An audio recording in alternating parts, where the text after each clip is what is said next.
Bakunzi ba Mataru TV show guys, mumeze mute kuri uyu munsi kabisa kuri 27 z'ukwezi kwa gatanu 2021 guys. Muri Afrika mumeze gute abantu bacu baherereye mu bihugu byose byo muri Afrika, hano muri US mu ma state 50 mumeze gute guys? Arizona turabashuhuje n'izuba ryinshi, bantu bo muri Miro West, Ohio, Kentucky, Indiana, Michigan, Tennessee, you guys mwageze mu gihe cya sama kabisa, igihe kiba kiryoshye, kiba kimeze neza. Tubateye big up, mwumve ko abantu bacu tubashuhuje. Uyu ni Teacher Jibe ugarutse kuri Mataru TV show guys, mwari mudukumbuye.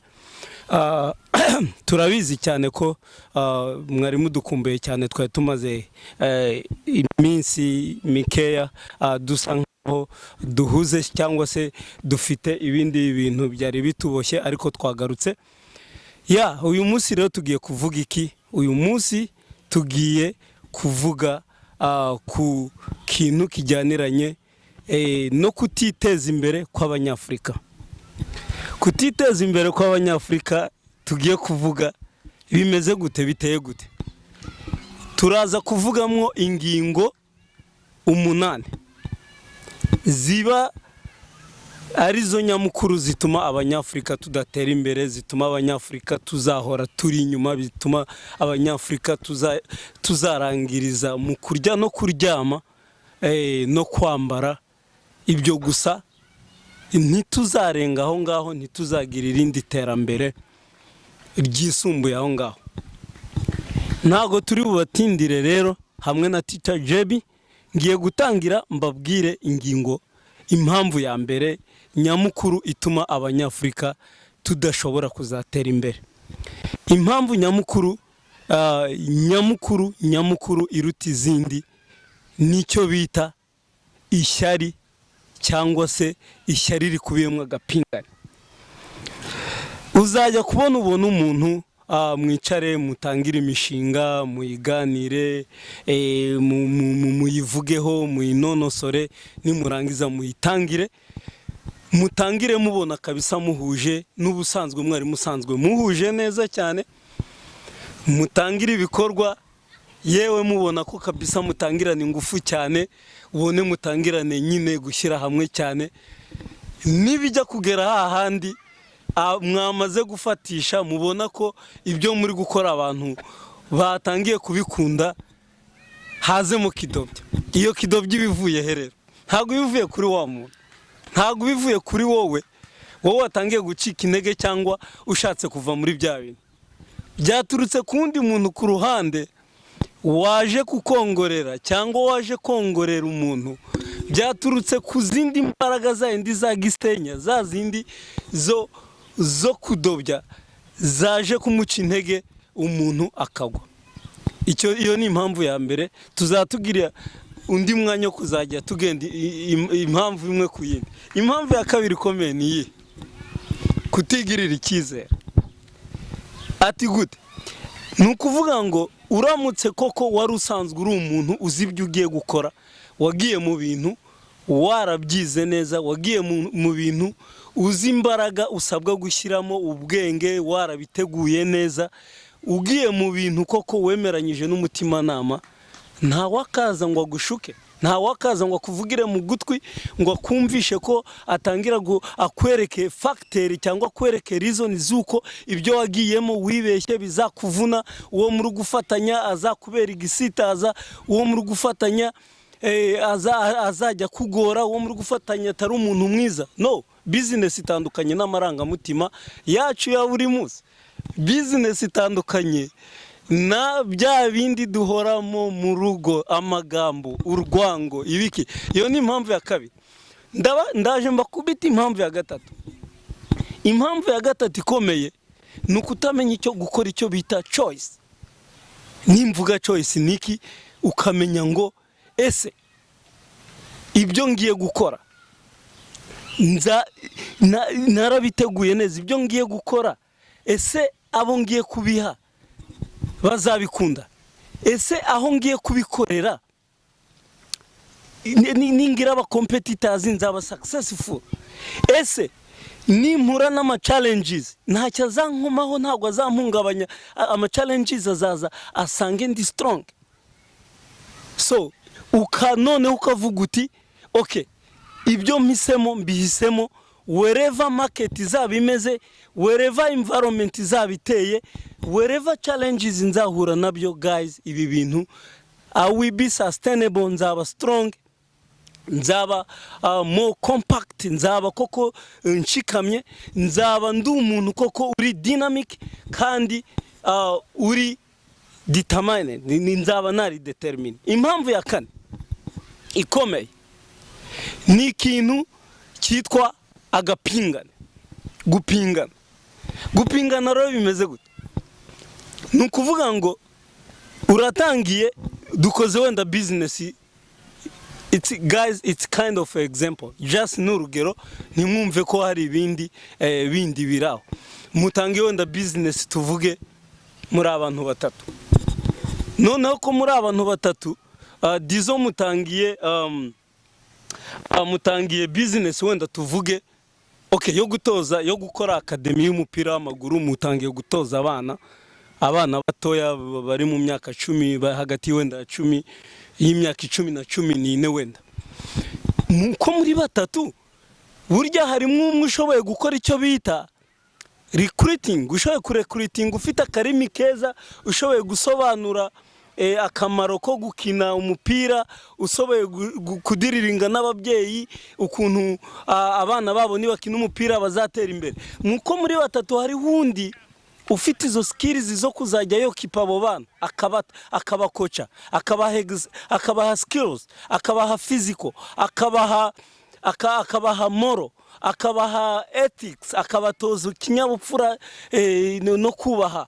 Hari hundi noneho uzaba ushoboye kuba yadirilinga no gushaka abasupporter, gushaka supporters, akaba yashaka abatera nkunga, akaba ari umutekinisiye mu kumenya ibigo yajyamo, gukorana n'amabanki, gukorana n'ibigo bidashingiye ku nyungu, ku buryo abo bana bazabona amajezi, bazabona equipment zose bakeneye, bazabona motivation, bazabona ikibuga bakiniraho. Izo zose n'ingero ndi kubaha, ariko kubera agapingane umwe ntamenye kote yariho for, ntamenye n'ibyo atashobora, noneho ukajya wumva ibintu byose wabyiharira, cyangwa se bimwe ibyo wakagombye kubishoboye ntubishobore, ukaburaho uroguca intege gusa. Icya gatanu ni ikintu kijyaniranye na background twakuriyemo cyangwa se aho tuvuka. Urambaza ati rero ni iyi background ushaka kuvuga ni iyi? Nonaha ubwo tuvuga guys, nonaha ubwo tuvugana hano muri US, of course none muri 2021 turi muri US, turi Canada, turi Europe, turi Australia, wherever hose twaranyanyagiye. Ariko ntimwirengagize yuko inkomoko yacu aho tuvuka ntago tugiye kuhapfobya, ariko iterambere twakuriyemo ntaryo.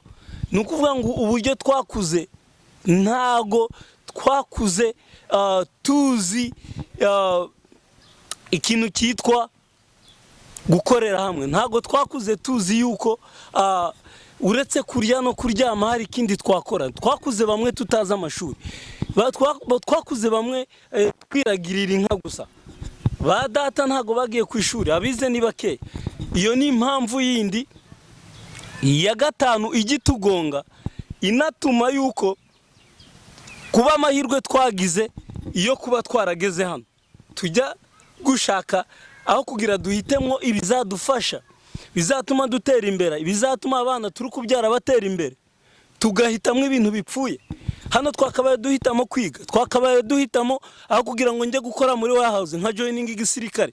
Munsi y'imyaka 35 ujoining igisirikare, famiye yawe yose ikazabaho neza, guturuka kuri so, mushiki wawe, nyokorome, umuryango, ibintu byose. Urundi rugero, the young guys murangije college, mwajoining igipolisi, bararecruiting, that's the best career. Ariko twebwe buri gihe duhitamo ibintu biri useless, bitafite ikintu bizatugezaho, udafite icyo uzaratira umwana wawe. Ibyo simbitindaho. Ngiye ku mpamvu ya gatandatu. Impamvu ya gatandatu ikomeye nuko ntago dukunda ibyacu. N'urugero nk'ubu ngubu tumaze kugira abantu bamaze kujya batangira gutekereza gukora business zo gucuruza. N'urugero dufite abantu nka Michigan, Kentucky na Indiana bamaze kujya bashinga ama African store, grocery store. Ugasanga wa muntu wari inshuti yawe muvugana musangira muri abavandimwe musengana, ariko yamara gushinga store ukamujugunya. Ugasanga niba yarari hafi yawe bugufi muri kimwe cyose, wajya ibyo acuruza ibyo ukeneye kandi nawe abifite, ukajya witebya ukajya kubigurira, ukaba wava Michigan ukajya kubigurira muri Iowa, cyangwa ukaba wabisiga aho hafi ukajya kubishaka muri Costco cyangwa Walmart cyangwa Sam's Club, wa muntu mwene wanya bifite. Ariko se ubu uri kugira ngo uzamusubiza inyuma, iyo amaze se gutera imbere ukubona boutique n'ubundi yazamutse, ntubona amaherezo ntayo, ahubwo ukazagaruka ataguhamagaye. Muri make twebwe turi babashima mwiriro. Impamvu ya karindwi ni kijyaniranye no kuvuga ngo njyewe uriya namurusha biriya byari gukora, njyewe ntangiye nabirenze. Ugatangiraho kugira ngo duterane imbaraga mu bitekerezo, dushyire hamwe, dukore mbese idea zose. Niba ari n'umuntu hari n'icyo mwamwunganira, ahubwo muri kujya kumusenya, uri kujya ujya kubwira kanaka ntuzamujoining, uri kujya kubwira kanaka uri ibyo ari gukora se biriya ni fake, uri kujya kubwira kanaka ati aturiya mutipe nawe yabuze ibyo akora biri, uri kujya so guys, ibi bintu byatubereye Mungu. Impamvu ya nyuma rero nuko kugeza ubu ngubu twebwe tudashaka kugira ngo aho turi twigetere turiho tuyirebe tuyisobanukirwa. Nukuvuga ngo bantu muri gukora business, courage, coup de chapeau, kubera ko ahangaha iyo ufite business nukuvuga ngo igihugu kiguhinguzanyo, kandi usanga hari amakuru yaguhereza, ugende ayaguhereze. Niba uzi ko hari icyo utazi, ugende kanaka uzi ko yaba afite ubwo bumenyi, agira icyo akunganira. Ntuzagendere ngo nimubaza ngo ejo ngo azanyiyemeraho, nimubaza ngo ejo azavuga ngo naramubajije. No guys, tuvi uzimu tujye ubuntu, dutangire kabisa, dusobanuke, tumenye neza yuko dufite byinshi biri mu maboko yacu tugomba gukora. Kandi kindi ndimo gusoza kuri Mataru TV show, tutangire tube role model z'aba bana bari gukura, young generation, bantu mufite ama bachelors. Guys, mureke twegerane, tujye inama, turebe icyo twakora. Hari byinshi twakora, twakubaka inganda, twakubaka amasoko, twakubaka amashuri, twakora ibintu bikomeye cyane. Guys, turamutse dushyize hamwe tumaze kuba ibihumbi bigera mu 8 muri US na Canada n'ahandi, twagira umuntu muri Congress, dufite intiti zishobora kujya muri Congress, tukaba twajya umuntu inyuma nawe tukagira intumwa muri Congress. So guys, ntago nshaka kubatinza, mu byukuri gushaka no gushobora, kandi icyo twashaka twagikora. Ntago ntawavumira itararenga, haracyari kare. Nizere yuko ibitekerezo byanyu bikenewe, comment ndetse na share na like kuri Mataru TV show. Wo muntu utarakora subscribe, nyagasani nyabuna yikore, ntacyo byagutwara. Hamwe na Mataru TV show tuzagenda to develop aya idea. See you next time. Mwarimu kumwe na teacher JB, kandi mwari mudukumbuye. Ciao, we love you guys.